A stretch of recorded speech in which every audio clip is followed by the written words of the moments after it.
Ele viajou para Paris com a amante, enquanto a esposa levava a filha para o hospital. Mas o que ela fez quando descobriu a traição? Ninguém acreditou. Deixe o like e se inscreva no canal e aproveite a história. O champanhe borbulhava na taça de cristal. Um balé dourado de bolhas subindo em direção à noite parisiense.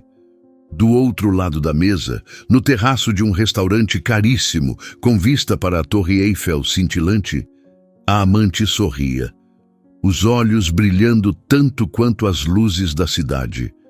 Ele ergueu a taça, um brinde silencioso ao sucesso, ao luxo, à vida que ele acreditava merecer.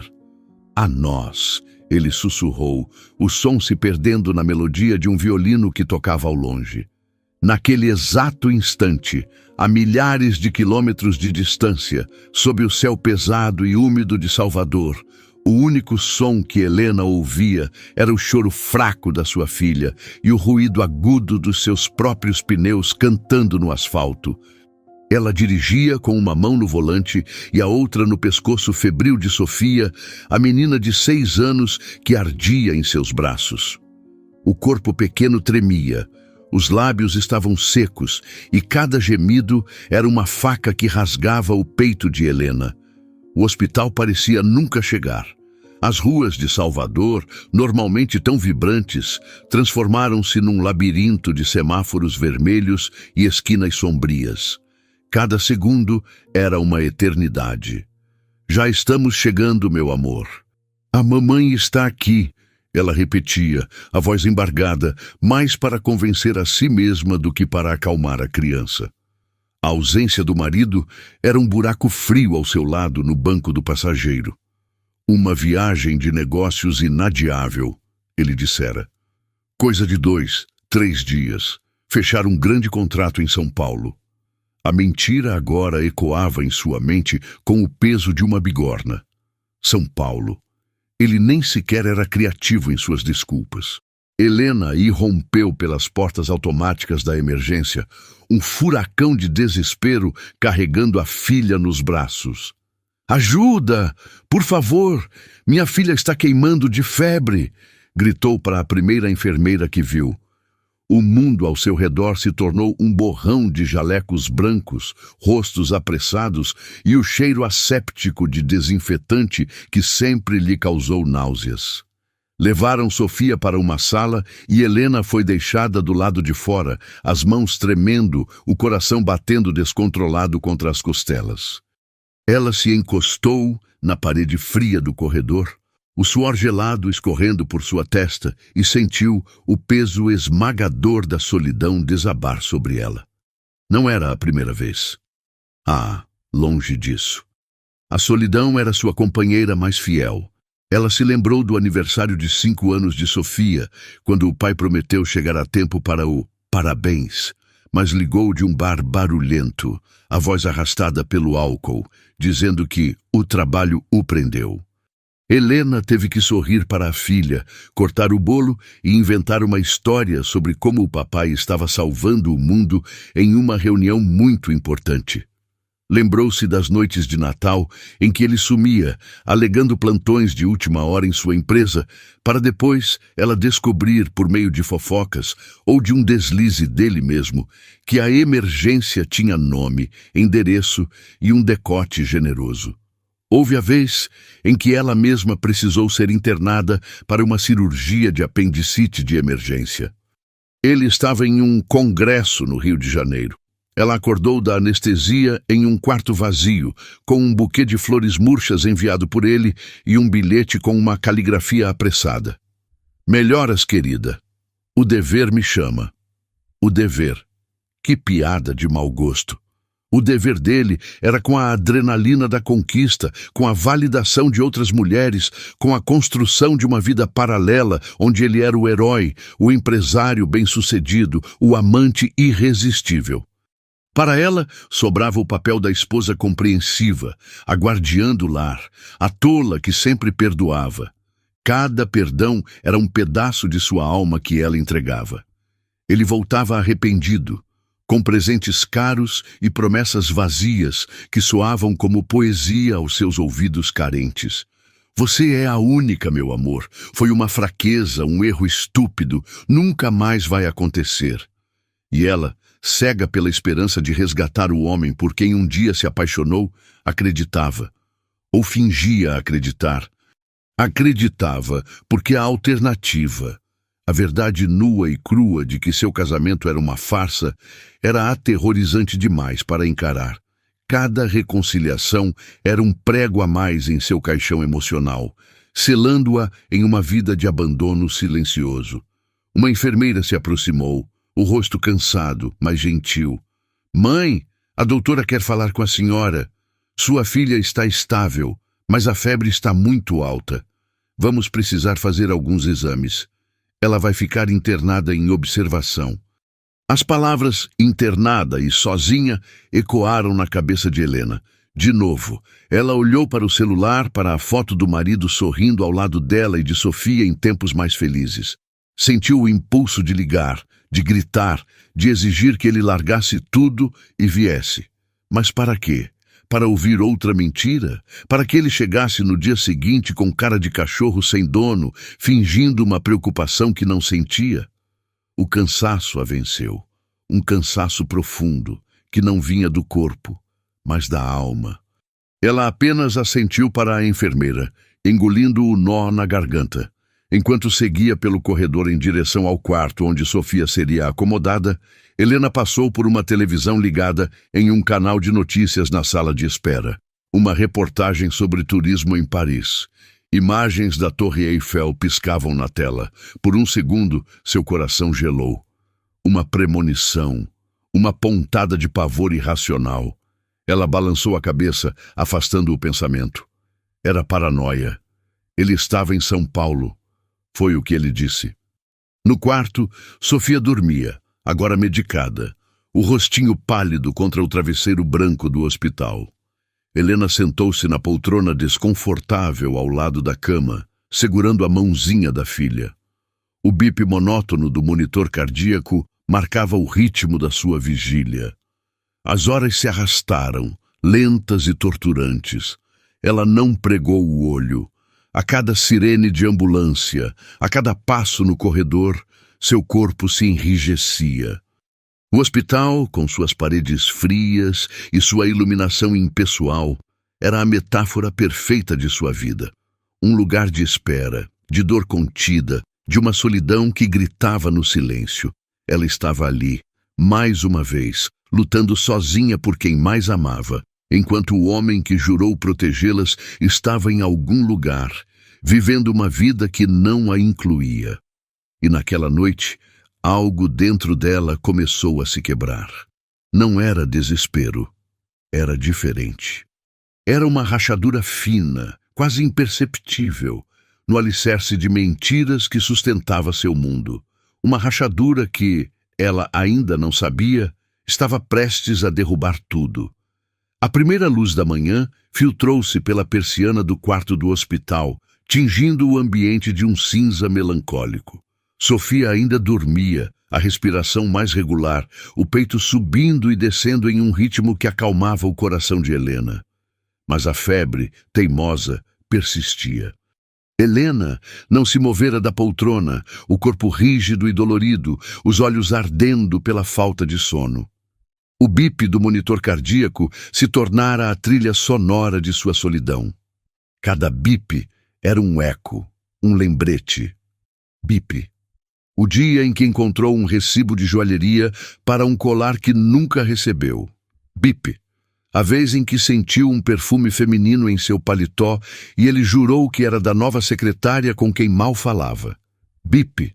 As inúmeras chamadas não atendidas em madrugadas suspeitas. Bip, bip, bip. A sinfonia de sua vida conjugal. Ela fechou os olhos e as memórias, como abutres pacientes, desceram sobre ela. Não eram mais apenas lembranças. Eram fantasmas que assombravam os corredores frios daquele hospital e de sua própria mente. Ela se viu novamente, mais jovem, mais ingênua, perdoando a primeira grande traição. Ele havia chorado. Lágrimas de crocodilo, ela entendia agora, mas na época pareceram tão genuínas. Ele se ajoelhou, agarrou suas mãos e disse que ela era a mulher da sua vida, que aquilo tinha sido um deslize sem significado, um momento de estupidez que ele apagaria se pudesse. E ela, embriagada pela imagem do homem poderoso e arrogante rendido a seus pés, perdoou. Aquele perdão foi o primeiro elo da corrente que ela mesma forjou para se prender. Depois do primeiro, os outros vieram com mais facilidade. As desculpas se tornaram mais elaboradas, quase criativas em sua audácia. A viagem de negócios, que coincidia com o feriado prolongado.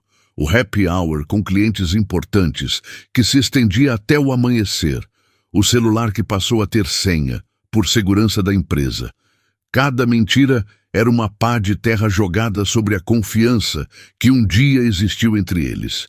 E cada vez que ela o confrontava, ele se tornava um mestre da manipulação. Invertia o jogo, acusando-a de ser ciumenta, controladora, de sufocá-lo. Você não confia em mim, Helena. Depois de tudo o que construímos, essa sua insegurança vai acabar com o nosso casamento. E ela, exausta de brigar, com medo de ficar sozinha, com medo de destruir a família que idealizara, recuava, cedia, perdoava. Cada perdão era um veneno que ela bebia, esperando que ele morresse. Mas era ela quem se enfraquecia, pouco a pouco, até quase desaparecer dentro de si mesma. O hospital era, de fato, o palco perfeito para essa epifania dolorosa. As paredes brancas, estéreis, refletiam o vazio de sua vida. A espera angustiante por um diagnóstico, por uma melhora, era a mesma espera que ela vivia há anos. A espera por um marido que nunca chegava, por um amor que nunca se concretizava, por uma felicidade que parecia sempre estar no quarto ao lado, mas nunca no seu. Ali, naquele ambiente de dor e vulnerabilidade, não havia distrações. Não havia a rotina da casa, as tarefas de mãe, os almoços com amigas, onde ela fingia que tudo estava perfeito. Havia apenas ela, o silêncio e a verdade cruel que a encarava do outro lado da cama de sua filha. Ela se levantou, as pernas bambas, e foi até a janela. A cidade despertava lá fora. Carros começavam a encher as ruas. Pessoas caminhavam apressadas para seus compromissos. Um mundo inteiro se movia, indiferente ao seu drama particular. Ela pegou o celular, o dedo pairando sobre o contato dele. Ricardo. O nome parecia estranho, pertencente a um desconhecido. O que ela diria? Sua filha está no hospital? Ele provavelmente responderia com um "Estou em uma reunião, ligo depois". Ou talvez, para variar, encenasse um desespero convincente. Meu Deus, estou pegando o primeiro voo de volta. E chegaria horas depois, com a cara amassada de quem dormiu pouco e o cheiro do perfume de outra mulher impregnado na pele.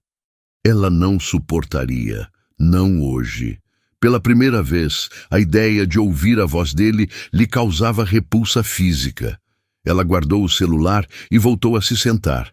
A imagem do marido se sobrepôs à do médico, que passara rapidamente pelo quarto durante a madrugada para checar Sofia. Um residente jovem, com olheiras profundas, mas com uma gentileza no olhar que a desarmou. Ele lhe ofereceu um copo de água, perguntou se ela precisava de um cobertor. Um gesto simples, humano. Um gesto que ela não recebia de seu marido há anos. A gentileza de um estranho doeu mais do que a ausência de Ricardo. Doeu porque a lembrou do que ela não tinha, do que lhe era negado todos os dias. O cuidado, a atenção, a simples presença. As horas se arrastavam. Enfermeiras entravam e saíam trocando o soro, medindo a temperatura, falando em termos técnicos que Helena mal conseguia processar. Ela apenas balançava a cabeça, os olhos fixos em Sofia. A menina se mexeu, resmungou algo ininteligível e abriu os olhos por um instante. Mamãe, sussurrou a voz rouca. Estou aqui, meu amor. Estou aqui. Helena respondeu, acariciando seu cabelo úmido de suor. Naquele momento, uma clareza cortante a atingiu. Ela estava ali. Ela sempre esteve. Era ela quem acalmava os pesadelos, quem soprava os joelhos ralados, quem contava histórias até Sofia dormir. Era ela quem construía o mundo seguro e amoroso de sua filha. Ricardo era uma figura periférica, um ator coadjuvante na própria família que ele deveria protagonizar. Ele era o provedor, sim. O dinheiro dele comprava a casa confortável, a escola cara, as roupas bonitas. Mas dinheiro não segurava a mão de uma criança febril no meio da noite. Dinheiro não substituía um abraço de pai. A percepção a atingiu com a força de uma onda. Ela não era fraca. Como poderia ser fraca se suportava tudo aquilo de pé? Como poderia ser fraca se era a rocha na qual a vida de sua filha se ancorava? A fraqueza não estava nela. A fraqueza estava em sua decisão de aceitar menos do que merecia, em sua esperança tola de que um homem quebrado pudesse ser consertado pelo seu amor. Ela olhou para as próprias mãos que tremiam levemente. Eram as mãos de uma mulher cansada, mas não de uma mulher derrotada. O sol já estava alto quando uma amiga, Clara, ligou. Sua voz era um misto de preocupação e hesitação. Helena, desculpe ligar, sei que você deve estar ocupada, mas... Você está bem? Helena franziu a testa. Estou no hospital com a Sofia. Ela passou a noite com febre alta. Mas por que a pergunta? Houve uma pausa do outro lado da linha. Uma pausa longa demais. Clara, o que foi? A voz da amiga voltou, baixa, quase um sussurro. Helena, uma conhecida nossa, a Patrícia, postou umas fotos no Instagram. Ela está em Paris. E... bem, ela marcou umas pessoas. O Ricardo está com ela. O mundo de Helena parou de girar. O bip do monitor, os sons do corredor, a luz do sol, tudo desapareceu. Havia apenas a voz de Clara ecoando em um vácuo ensurdecedor. Paris. Não São Paulo. Paris. Com ela, a amante. A mesma que ele jurou ter deixado para trás há 6 meses, na última grande crise. A mesma para quem ele disse que era apenas um passatempo idiota. A foto. Ela precisava ver. Me manda, Helena disse, a voz fria como o aço, irreconhecível para si mesma. Segundos depois, a notificação chegou.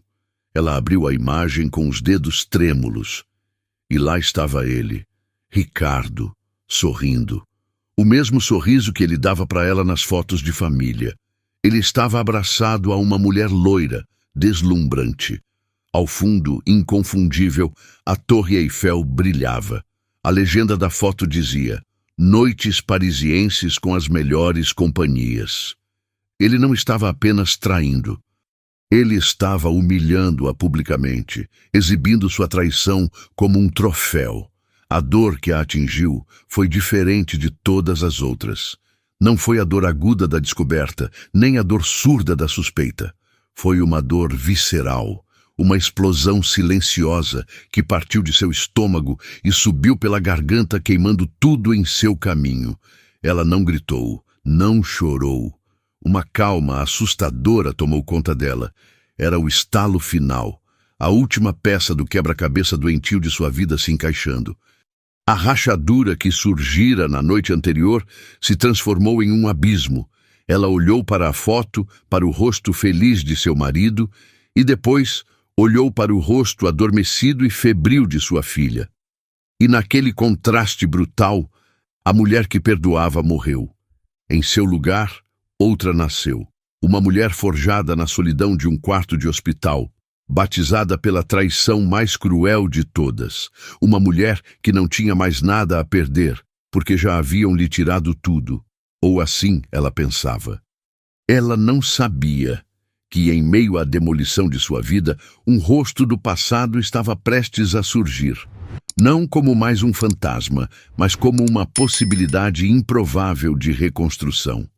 O ar no quarto do hospital parecia ter se solidificado. Helena segurava o celular com tanta força que seus nós dos dedos estavam brancos, a tela iluminando seu rosto com a imagem grotesca da felicidade de seu marido. Paris, a cidade do amor. Que ironia sangrenta! Cada detalhe da foto era uma tortura. O braço dele, possessivamente ao redor da cintura da amante, o sorriso dela, presunçoso e vitorioso, o champanhe na mesa. Era um espetáculo de traição, curado e postado para o mundo ver. A dor que a atravessou foi tão física que ela teve que se apoiar na beirada da cama de Sofia para não cair. Era uma dor oca, uma implosão que sugava todo o ar de seus pulmões. Mas as lágrimas não vieram. O grito não veio. Em vez disso, uma frieza calculista que ela nunca soube possuir começou a subir por sua espinha, apagando o fogo da humilhação e deixando em seu lugar um gelo cortante de resolução. Ela não quebrou o celular. Não ligou para Ricardo para despejar sua fúria. Não respondeu à mensagem preocupada de sua amiga Clara. Ela simplesmente salvou a imagem. Fez uma captura de tela da postagem inteira, incluindo o nome do perfil que publicou, a data, a hora e a legenda. Fez isso com a precisão de um cirurgião. Cada toque na tela era um passo, um movimento em um novo tabuleiro de jogo onde, pela primeira vez, ela não seria apenas um peão. Ela era a rainha e acabara de ser encurralada, e uma rainha encurralada não se rende. Ela ataca, o choque não a paralisou, ele a despertou. A dor imensa não a afogou, ela a batizou em uma nova fé, a vingança silenciosa. Ela guardou o telefone e olhou para a filha. O rosto sereno de Sofia, alheio à tempestade que acabara de devastar o mundo de sua mãe, era sua âncora. Tudo, a partir daquele momento, seria por ela, para protegê-la, para construir para ela um futuro livre da toxicidade e das mentiras que definiram a vida de Helena por tanto tempo. O plano ainda não tinha forma, era apenas uma névoa de intenções, mas a fundação estava ali. Ela iria se libertar, não com escândalos, não com gritos, com inteligência, com estratégia.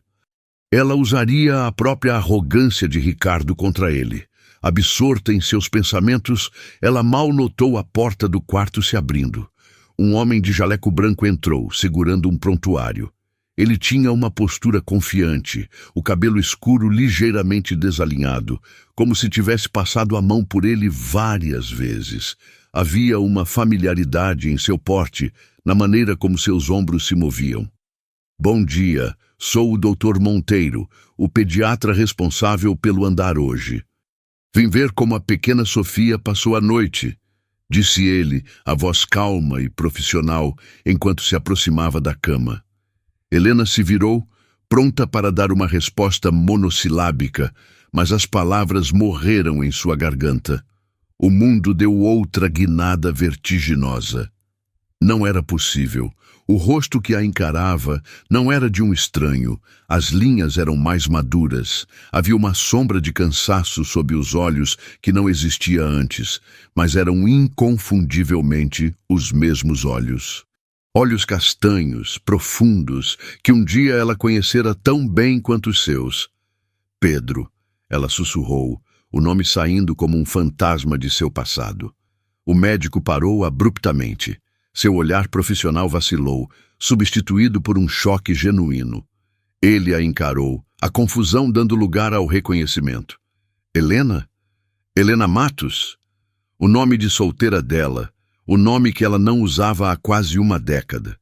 O som daquele nome na voz dele foi como desenterrar uma cápsula do tempo. Meu Deus, é você mesmo. O silêncio que se instalou no quarto era denso, carregado com o peso de 10 anos de história não resolvida. Pedro Monteiro. Não era apenas um médico. Ele fora seu primeiro amor de verdade, o namorado da faculdade. O homem com quem ela planejara um futuro antes de Ricardo existir. E o homem que ela abandonara.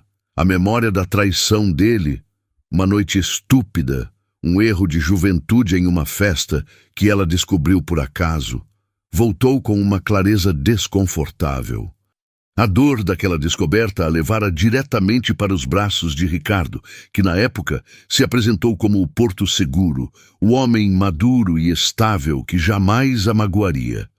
Outra ironia cruel que o destino lhe esfregava na cara. Mas a história deles não terminava aí.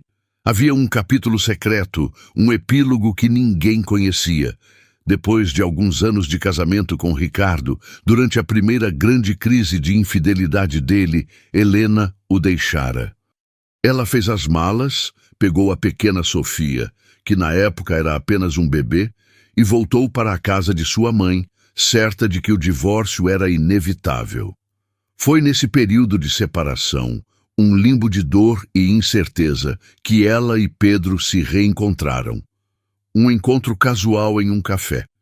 Ele estava diferente, mais sério, terminando sua residência médica. Ele pediu perdão pela mágoa do passado com uma sinceridade que a desarmou. Ela, sentindo-se destroçada e invisível no próprio casamento, viu nele um vislumbre da mulher que costumava ser. A atração que nunca morrera de verdade reacendeu. O que se seguiu foi um caso breve, intenso e clandestino. 2 semanas de encontros roubados, de conversas noite adentro, de uma conexão que parecia curar feridas antigas. Para Helena, foi como respirar depois de quase se afogar. Mas o medo falou mais alto. O medo de trocar a segurança financeira que Ricardo oferecia por um futuro incerto. O medo de ser a mãe solteira. E quando Ricardo voltou, com seu teatro de arrependimento e promessas de mudança, ela cedeu. Voltou para o marido, para a gaiola dourada, e cortou o contato com Pedro de forma abrupta e covarde, sem uma explicação. Apenas uma mensagem de texto. Não podemos mais nos ver. Eu voltei para o meu marido. Agora, ele estava ali, parado no meio do quarto de hospital de sua filha, o homem que ela usara como um curativo para a alma, e depois descartara. A vergonha a atingiu com força. Pedro, eu não sabia que você trabalhava aqui. Ela gaguejou, sentindo o rosto corar. Ele pareceu se recompor, a máscara de profissionalismo voltando a se assentar, embora seus olhos ainda guardassem uma centelha de surpresa. Eu sou o chefe da pediatria. Moro em Salvador há 5 anos. Ele se forçou a sorrir, um sorriso tenso. O mundo é pequeno. Ele se virou para Sofia, finalmente olhando para a paciente. Então, essa é a sua filha. Sua voz era suave enquanto ele examinava o prontuário e depois se inclinava para checar a menina gentilmente. Ele tocou a testa de Sofia, auscultou seu peito, seus movimentos eram eficientes e cheios de um cuidado que contrastava violentamente com a tensão entre os 2 adultos no quarto. Ela vai ficar bem? Helena perguntou, a voz trêmula, grata por desviar o foco para sua filha. A febre está cedendo, o que é um bom sinal. Os exames de sangue mostram uma infecção viral forte, mas o corpo dela está respondendo bem à medicação. Queremos mantê-la em observação por mais 1 ou 2 dias para ter certeza, ele explicou, agora totalmente no modo médico. Onde está o pai dela? Preciso da assinatura dele em alguns formulários de consentimento. A pergunta caiu como uma pedra no silêncio.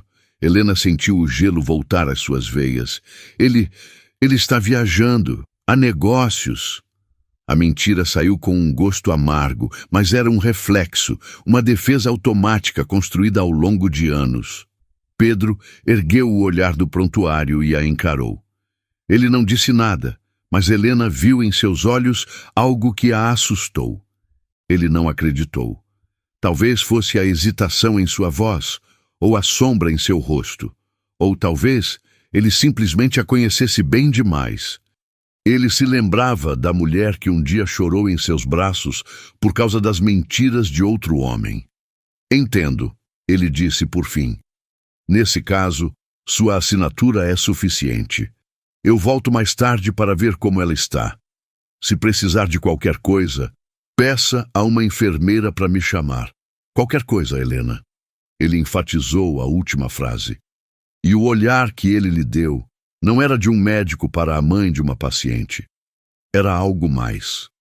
Era o olhar de um homem que via através de sua fachada, que via a rachadura em sua armadura. Ele se virou e saiu, deixando Helena sozinha com o coração batendo descontroladamente. O fantasma de seu passado, agora encarnado em jaleco branco. E a foto de seu presente, uma traição em Paris, queimando em seu celular. O universo não estava apenas sendo irônico, estava lhe dando as peças. A dor da traição, a força recém-descoberta e agora, a aparição do único homem que conhecia o segredo mais profundo de seu coração. O jogo havia definitivamente começado. A presença de Pedro no hospital transformou o ambiente asséptico em um campo minado emocional. Cada vez que ele entrava no quarto para checar Sofia, o ar ficava rarefeito, carregado de palavras não ditas e memórias que flutuavam entre eles como poeira sob a luz. Helena se sentia exposta, como se ele pudesse ver não apenas a mãe aflita, mas a mulher que ela fora, a mulher que ela se tornara, e o abismo entre as duas. A tensão era quase palpável. Ela se pegava endireitando a postura, ajeitando uma mecha de cabelo, gestos automáticos de uma vaidade que ela pensava ter esquecido, soterrada sob camadas de ressentimento e cansaço. Ele, por sua vez, mantinha uma fachada de profissionalismo impecável. Sua interação com Sofia era de uma ternura que apertava o coração de Helena. Ele não a tratava como mais um caso no corredor lotado. Ele se ajoelhava ao lado da cama para ficar na altura dela.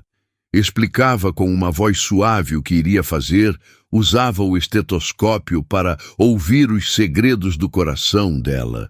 Sofia, normalmente tímida com estranhos, parecia relaxar sob seu cuidado, chegando a dar um sorriso fraco quando ele fez uma careta engraçada.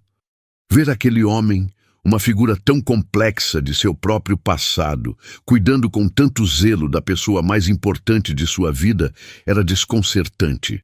Era uma mistura de gratidão profunda e um desconforto agudo. Durante uma das visitas, enquanto ele ajustava o gotejamento do soro, Helena deixou escapar, a voz mais baixa que um sussurro.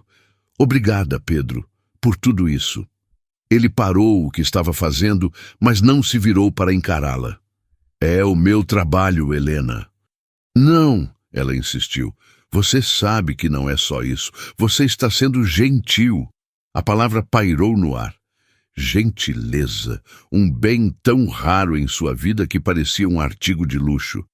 Ele finalmente a olhou, e por um segundo a máscara de médico caiu. Seus olhos castanhos a estudaram com uma intensidade que a fez prender a respiração. "Você parece cansada," ele disse, mudando de assunto, mas a preocupação em sua voz era genuína. "Você comeu alguma coisa? Dormiu?" Ela apenas balançou a cabeça negativamente. A verdade é que a fome e o sono haviam desaparecido, substituídos por uma adrenalina alimentada a cafeína e resolução. Ele suspirou, um som de frustração contida. "Você não vai ajudar sua filha a se desmaiar ao lado da cama dela. Há uma cantina no térreo. Vá, eu fico aqui até você voltar. Prometo que não saio do lado dela." A oferta era simples, mas o significado era imenso. Ele não estava apenas oferecendo um favor. Estava lhe dando permissão para cuidar de si mesma, algo que ela não fazia há muito tempo. E estava se oferecendo para preencher o vazio deixado por Ricardo, para ser a presença vigilante que deveria estar ali. Hesitante, ela aceitou. Enquanto caminhava pelos corredores em direção à cantina, as lembranças daquelas 2 semanas, 10 anos atrás, a assaltaram com uma vividez avassaladora. Ela se lembrou do cheiro do café que ele preparava para ela no apartamento minúsculo que ele alugava perto do hospital onde fazia residência. Lembrou-se da sensação do tecido áspero de seu jaleco contra seu rosto quando ela o abraçou, chorando, depois de mais uma ligação humilhante de Ricardo, implorando para que ela voltasse. Lembrou-se da forma como ele a ouvia, sem julgamentos, apenas com uma empatia silenciosa que validava sua dor. Naqueles dias com Pedro, ela não era a esposa de Ricardo, a mãe de Sofia. Ela era apenas Helena, uma mulher desejada, inteligente, interessante. Ele a fizera lembrar de quem ela era antes de seu casamento a apagar. A conexão entre eles, ela percebeu enquanto mexia distraidamente um café sem açúcar. Nunca havia realmente morrido. Estava adormecida, enterrada, sob anos de decisões e circunstâncias, mas ainda estava lá. Pulsava na tensão silenciosa, no cuidado dele com Sofia, na preocupação em seus olhos. Mas agora havia uma barreira intransponível entre eles. Ela era uma mulher casada. Mesmo que seu casamento fosse uma farsa, uma ruína prestes a desmoronar, no papel, perante a lei e a sociedade, ela pertencia a outro homem. E Pedro, mais do que ninguém, sabia o peso e a dor da traição. Ele jamais cruzaria essa linha novamente. E ela, por mais que seu corpo e sua alma gritassem por um porto seguro, por um toque de gentileza, não poderia usá-lo daquela forma outra vez. A culpa pelo modo como o descartara no passado ainda a corroía. Quando voltou ao quarto, encontrou Pedro sentado na poltrona que ela ocupara por tantas horas, lendo um livro para Sofia, que o ouvia com os olhos atentos e um brilho de curiosidade. A cena era tão doméstica, tão absurdamente certa, que doeu. Parecia um vislumbre de uma vida que poderia ter sido um caminho não percorrido. Ele ergueu os olhos quando ela entrou e sorriu. Ela queria uma história. Aparentemente, sou um bom contador de histórias. Você sempre foi. Helena respondeu sem pensar, e o rubor subiu ao seu rosto imediatamente. A intimidade da frase ficou suspensa entre eles. Naquela tarde, ele apareceu com 2 sanduíches e um suco. Ordem médica, ele disse com um meio sorriso, estendendo um para ela. Você precisa de combustível para a batalha. A escolha da palavra batalha não foi acidental. Ele sabia. Ele não precisava dos detalhes, não precisava ver a foto de Paris. Ele via o abandono em seus olhos, a exaustão em seus ombros, a ausência de um marido em um momento em que nenhuma desculpa de viagem de negócios seria plausível para um homem decente. Ele via a mulher que ele conhecera, forte e vibrante, agora reduzida a uma sombra de si mesma, lutando sozinha em uma trincheira. E ele tomou uma decisão. Ele não podia ser seu amante, não podia refazer o passado, mas podia ser seu aliado. Seu apoio era discreto, quase invisível para os outros. Ele agilizava os resultados dos exames, trazia-lhe café, conversava com as enfermeiras para garantir que Sofia tivesse a melhor atenção. E o mais importante, ele conversava com Helena. Não sobre o passado, não sobre Ricardo, mas sobre livros, sobre filmes, sobre a vida. Ele a lembrava de que havia um mundo fora daquelas paredes brancas e do drama de seu casamento. Ele a tratava como um ser humano, não como um problema a ser resolvido ou uma vítima a ser consolada. Em uma noite particularmente difícil, quando a febre de Sofia teve uma leve alta e o medo voltou a se instalar no coração de Helena, Pedro a encontrou no corredor, olhando fixamente para a parede como se pudesse atravessá-la com o olhar. Ele não disse nada, apenas ficou ao seu lado, em silêncio. Depois de longos minutos ela falou, a voz embargada.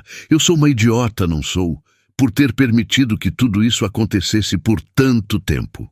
Ele se virou para ela, o rosto sério sob a luz fria do hospital. Você não é idiota, Helena. Você foi leal. Você tentou salvar sua família. Você amou. Não há nada de idiota nisso. A culpa nunca é de quem tenta consertar as coisas. É de quem as quebra repetidamente e espera que o outro junte os cacos. As palavras dele foram um bálsamo. Ele não a julgou, ele a absolveu. Naquele momento, Helena entendeu que a conexão entre eles não era apenas uma atração física ou uma nostalgia do passado. Era algo mais profundo, era reconhecimento. Ele a via. No dia seguinte, Sofia teve alta. Enquanto Helena arrumava a pequena mochila da filha, Pedro entrou no quarto para as últimas instruções.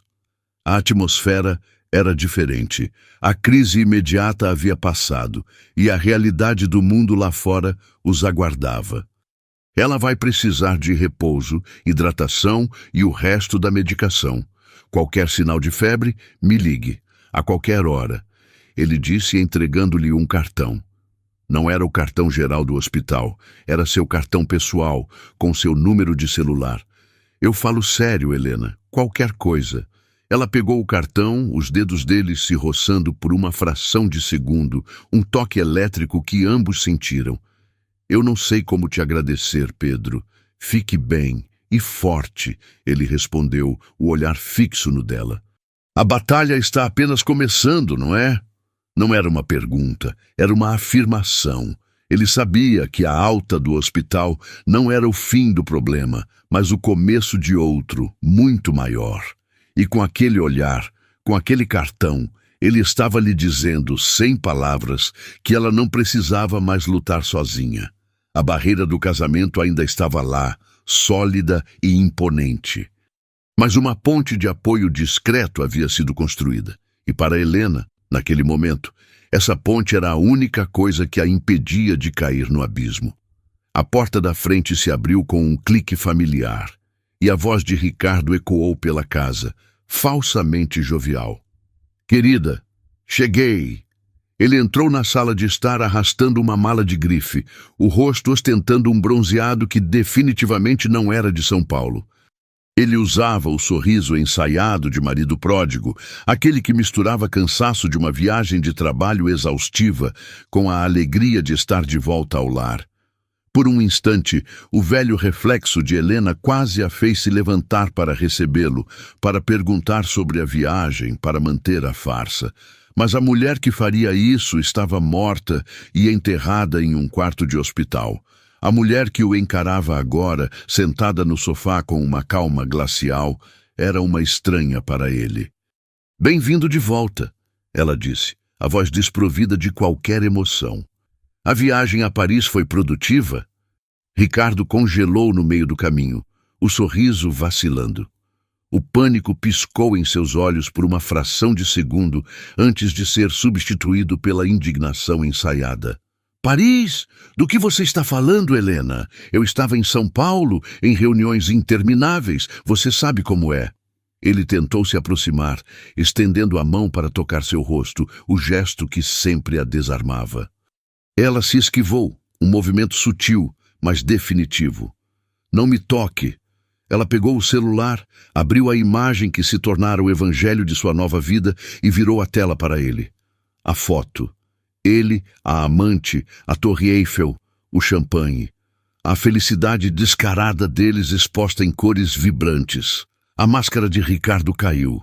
O rosto dele passou por uma sucessão de cores, do bronzeado falso ao vermelho da raiva e ao pálido do choque. Ele ficou sem palavras, pego em sua própria mentira de forma irrefutável. A primeira reação dele não foi o remorso, foi a fúria por ter sido descoberto. Quem te mandou isso? Foi aquela sua amiga, a Clara. Eu vou acabar com... Não importa quem mandou. Helena o cortou, a voz firme como uma lâmina. Importa que eu vi. Importa que enquanto sua filha queimava de febre em um hospital, você brindava ao seu romance em Paris. A menção à filha pareceu ser o gatilho para o teatro do arrependimento. Sofia, o que aconteceu com ela? Ela está bem? Meu Deus, Helena, por que você não me ligou? Eu teria pego o primeiro avião. A performance era digna de um prêmio. As mãos na cabeça, a voz embargada de falsa preocupação. Mas os olhos dele não conseguiam esconder o cálculo, a busca frenética por uma nova estratégia, uma nova mentira que pudesse consertar aquilo. Eu não liguei porque não preciso de você. Ela respondeu, levantando-se. Nem eu, nem ela. Nós nunca precisamos. Eu só era tola demais para perceber. Ela caminhou até a mesa de centro e pegou um envelope pardo. Isso chegou para você hoje. Ele pegou o envelope, a desconfiança estampada no rosto. Rasgou-o com impaciência. Seus olhos percorreram o documento. Era uma notificação oficial. Uma intimação. Ele a encarou. A incredulidade se transformando em um rosnado. Divórcio? Você está pedindo o divórcio? Você ficou louca, Helena, depois de tudo o que eu te dei? Você acha que pode simplesmente me descartar? Eu não estou te descartando, Ricardo. Estou me livrando de um câncer. A calma dela o enlouquecia. Ele esperava lágrimas, gritos, um escândalo. Ele não sabia como lidar com aquela mulher fria e determinada que o encarava como se ele fosse um inseto. Você não vai conseguir nada! Ele cuspiu as palavras. Nada. Eu vou contratar os melhores advogados. Você vai sair dessa sem um centavo. Vai voltar a morar com a sua mãe. Helena deu um sorriso sem humor. Aí é que você se engana. Foi então que ela revelou o primeiro passo de seu plano, meticulosamente traçado nos dias que se seguiram à alta de Sofia, com o apoio de um advogado voraz que sua amiga Clara lhe indicou. Você parece esquecer como sua fortuna começou. Você se lembra de um investimento inicial há 12 anos? Um valor considerável que tirou sua empresa do buraco e a transformou no que ela é hoje? Ricardo a olhou confuso. O que tem isso? Aquele dinheiro não era seu, era meu. Era a herança que meu pai me deixou. Eu acreditei em você, no seu potencial. Eu investi tudo o que eu tinha no seu sonho. Ela fez uma pausa, saboreando o momento. E eu tenho os extratos bancários da época, os documentos da transferência, tudo arquivado e autenticado. Meu advogado parece achar que isso constitui uma parte substancial do patrimônio da empresa. Ele chama isso de prova irrefutável de investimento inicial. Parece que, na verdade, você construiu seu império com o meu dinheiro. O rosto de Ricardo ficou lívido. Ele se lembrava. Vagamente, mas se lembrava. Na época foi o dinheiro que salvou sua pele, mas em sua narrativa de sucesso, ele convenientemente apagou a origem dos fundos, atribuindo tudo ao seu próprio gênio empresarial. E tem mais, continuou Helena, implacável. As fotos, plural, não apenas a de Paris. Meu advogado contratou um detetive. Temos um dossiê bastante completo. Datas, locais, nomes, incluindo a viagem para Angra no nosso aniversário de casamento e o congresso no Rio de Janeiro, que coincidiu com a minha cirurgia. Tudo documentado. Ele cambaleou para trás, apoiando-se na parede. Estava encurralado. Mas a arrogância era uma segunda pele para Ricardo. Você não pode provar nada. E o dinheiro? Você acha que pode simplesmente pegar o que é nosso? Nosso? Ela riu, um som amargo. Não se preocupe, eu não fiz nada ilegal. Não sou como você. Mas como administradora legal da nossa conta conjunta de investimentos, eu tomei a liberdade de exercer meu direito de liquidar uma parte dos ativos. Apenas uma pequena reserva de emergência, ela disse, a voz tingida de sarcasmo, para garantir que Sofia e eu tenhamos onde morar e o que comer enquanto a justiça decide qual porcentagem do seu império foi, na verdade, construída por mim. Você ficaria surpreso com o quão rápido um bom gerente de banco age quando apresentamos uma procuração válida. Ela não havia conseguido transferir tudo, nem perto disso. O advogado a aconselhara a ser estratégica, a garantir apenas o suficiente para se manter firme, para não dar a ele brechas para acusá-la de roubo. Mas era o bastante. Era a sua liberdade. Ricardo a olhava com um ódio puro, primal. A mulher que ele controlara por anos, a esposa dócil e previsível, havia se transformado em uma adversária formidável. Ela não apenas o descobrira, ela o antecipara. Ela não reagiu, ela agiu. Enquanto ele bebia champanhe em Paris, ela planejava a guerra em Salvador. Ele não via mais a esposa que traiu, mas a inimiga que o desmascarou e ameaçava tomar metade de tudo o que ele considerava seu. Você vai se arrepender disso, Helena. Ele sibilou, a voz baixa e ameaçadora. Você não tem ideia do que eu sou capaz. Você quer uma guerra? Você terá uma guerra. E eu vou destruir você. Ele pegou a mala, deu-lhe as costas e saiu, batendo a porta com uma força que fez os quadros na parede tremerem. Helena permaneceu imóvel no meio da sala. O silêncio que se seguiu foi o mais libertador que ela já sentira em toda a sua vida. A batalha havia sido declarada. Mas, pela primeira vez, ela não estava assustada. Ela estava pronta. O ar da sala de audiências era pesado, denso com a formalidade da madeira escura, o cheiro de papel antigo e a eletricidade da animosidade humana. Helena sentia-se estranhamente calma, uma ilha de serenidade em um oceano de tensão. Do outro lado, Ricardo era a própria personificação da arrogância. Ele se sentava reclinado em sua cadeira, flanqueado por 3 advogados que pareciam clones um do outro em seus ternos caros e expressões presunçosas. Ele não olhava para Helena. Seu olhar varria a sala com um ar de desprezo, como um rei inspecionando um território que ele já considerava conquistado. Ele não estava ali para um divórcio, estava ali para uma aniquilação. A audiência começou, e o advogado principal de Ricardo, um homem com cabelos prateados e uma voz untuosa, iniciou o ataque. Ele pintou um retrato de Helena, como uma mulher instável, desequilibrada e vingativa. Usou a retirada estratégica de dinheiro que ela fizera como prova de seu caráter duvidoso e ganancioso. Descreveu-a como uma mãe negligente, citando a recente hospitalização de Sofia como um exemplo de sua incapacidade de prover um ambiente seguro, convenientemente omitindo que o pai estava em Paris com a amante durante o ocorrido. A cada palavra, Helena sentia o olhar do juiz, um homem de meia idade com um rosto impassível, pesar sobre ela. Ela não reagiu, apenas manteve as mãos cruzadas sobre o colo, o coração batendo em um ritmo lento e constante. Então veio o golpe que Ricardo acreditava ser o cheque-mate. Seu advogado, com uma pausa dramática, anunciou a principal exigência de seu cliente. Meritíssimo, meu cliente, senhor Ricardo Torres, em vista da instabilidade emocional e financeira da senhora Matos, e pensando unicamente no bem-estar de sua amada filha, Sofia, requer a guarda unilateral da menor. Um murmúrio percorreu a pequena plateia. O advogado continuou, a voz gotejando falsa preocupação.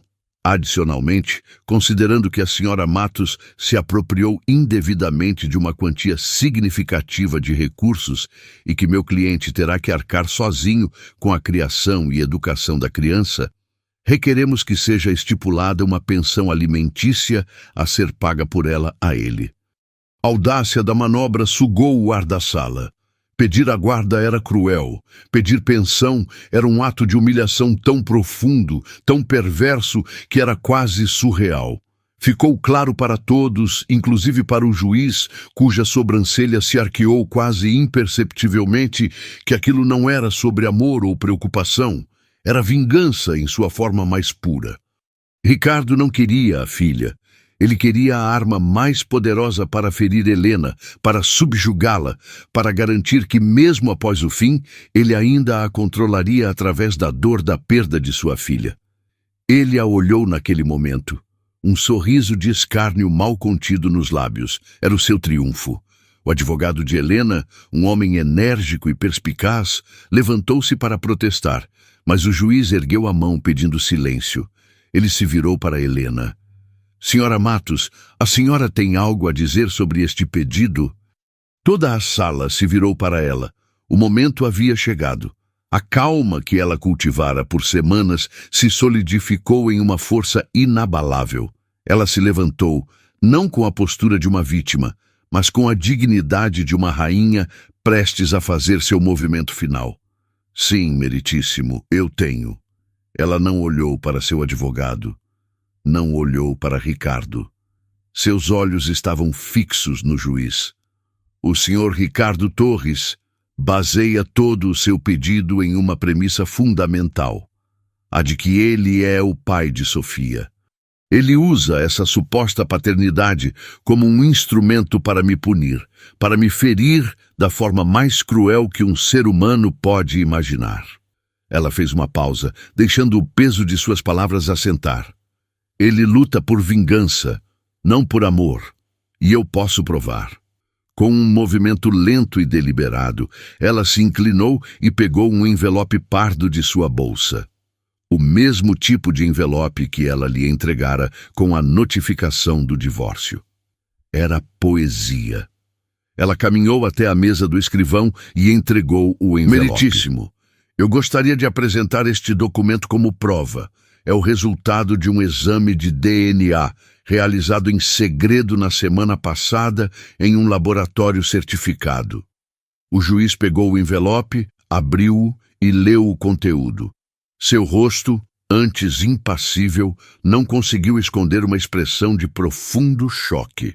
Ele leu o documento duas vezes, como se não pudesse acreditar no que via. Ele ergueu os olhos para Helena, depois para Ricardo, que agora a encarava com uma mistura de confusão e fúria. Do que ela está falando? Que palhaçada é essa? Ele rosnou para seus advogados, que pareciam igualmente perdidos. O juiz bateu o martelo de leve. Silêncio. Ele se virou para Helena. Senhora Matos, a senhora pode explicar a este tribunal a origem deste documento e o que ele significa? Helena se virou e, pela primeira vez, encarou Ricardo diretamente. O olhar dela não continha ódio. Continha uma espécie de piedade fria. Há 10 anos, Ricardo, quando você me traiu pela primeira vez e eu fui embora, voltei para a casa da minha mãe. Você se lembra? Eu estava separada de você, certa de que nosso casamento havia acabado. A memória pareceu atingi-lo, mas a compreensão ainda não. Naquele período, continuou Helena, a voz clara e firme, enchendo o silêncio da sala, eu reencontrei uma pessoa do meu passado. Um homem que eu havia amado antes de você. Nós tivemos um caso. Breve, mas significativo. Foi um momento de fraqueza, de carência, de desespero. Quando você voltou, com suas promessas vazias, eu, por medo e por uma estúpida esperança, decidi voltar para você. E guardei esse segredo por todos esses anos, com medo do que você faria, com medo de destruir a imagem de família perfeita que você tanto prezava. Ela fez uma pausa final. O golpe de misericórdia. Sofia, meritíssimo, nasceu 9 meses depois daquele breve romance. Como o exame de DNA comprova, de forma conclusiva e irrefutável, Ricardo Torres não é o pai biológico dela. A revelação caiu na sala de audiências não como uma bomba, mas como um vácuo que sugou todo o som, todo o ar, toda a arrogância. O silêncio era absoluto, ensurdecedor. Os advogados de Ricardo olhavam para ele boquiabertos. Ricardo estava branco como o papel do exame que destruía seu mundo. Seus olhos, arregalados, estavam fixos em Helena, a mente tentando processar o impensável. A filha que ele usava como arma, a linhagem que ele pretendia continuar, a menina cujo amor ele negligenciou, mas cujo nome ele usava para ferir, não era sua. O pai, continuou Helena, a voz agora mais suave, como se estivesse confidenciando um segredo há muito guardado, é o médico que cuidou dela no hospital há algumas semanas. O universo tem um senso de ironia sombrio, não é mesmo? O homem que a trouxe ao mundo em segredo foi o mesmo que a salvou enquanto seu pai celebrava em Paris. Ricardo desabou na cadeira. Não era um colapso físico, mas uma implosão da alma. O chão havia sido arrancado de sob seus pés. Ele não perdeu apenas a guarda que nunca quis, mas perdeu a própria identidade de pai que ele usava como escudo e espada. Ele perdeu a narrativa. A humilhação que ele planejara para Helena ricocheteou e o atingiu com a força de uma década de mentiras. Ele não era o marido traído, nem o pai preocupado. Ele era o tolo. O homem enganado, cuja fortuna foi construída com o dinheiro da esposa, e cuja filha era, na verdade, fruto do amor dela por outro homem. O juiz, recompondo-se, bateu o martelo com força. Diante da prova apresentada, o pedido de guarda e pensão alimentícia feito pelo Sr. Torres é considerado nulo e sem objeto. Esta audiência está encerrada. As questões patrimoniais serão tratadas em outra sessão, mas sugiro fortemente aos advogados do Sr. Torres que busquem um acordo. Ninguém se moveu. O choque ainda paralisava a sala. Helena caminhou de volta para seu lugar, a cabeça erguida, as costas retas. Ela não sentia euforia, sentia paz. Uma paz profunda, conquistada a um custo altíssimo. Era o fim de anos de humilhação, de abandono, de dor silenciosa. Ela não precisou gritar, não precisou chorar. Ela usou a verdade que ela guardara como um tesouro e um fardo, e que no final se revelou sua libertação. Ao sair do tribunal, ela viu Pedro esperando do outro lado da rua. Ele não se aproximou, apenas a observou, um aceno de cabeça quase imperceptível, um reconhecimento silencioso de que a batalha dela terminara, e a jornada deles, talvez, estivesse apenas começando. Helena sorriu, um sorriso genuíno pela primeira vez em muito tempo. Ela entrou no carro, onde sua mãe a esperava com Sofia no banco de trás, desenhando em um caderno, alheia ao terremoto que acabara de redefinir sua vida. "Acabou, mamãe", Helena sussurrou, abraçando a filha com força. "O que acabou, mamãe?", perguntou a menina, olhando para ela com seus grandes olhos castanhos, os mesmos olhos de Pedro. Helena beijou o topo de sua cabeça, o cheiro de sua filha preenchendo seus pulmões. "A parte triste da história, meu amor. Agora nós vamos começar a escrever o final feliz." E pela primeira vez, ela acreditou nisso com cada fibra de seu ser. A mulher que saiu daquele tribunal não era mais uma vítima. Era a autora de seu próprio destino, vitoriosa, de cabeça erguida, abraçada ao seu verdadeiro e único amor, sua filha. E aí, o que você achou dessa história? Deixe sua nota de 0 a 10 aqui nos comentários. Não esqueça de deixar o seu like para fortalecer o canal e se inscrever para acompanhar as próximas histórias cheias de emoção e reviravoltas. Desejo a você uma ótima semana, cheia de bênçãos e boas surpresas.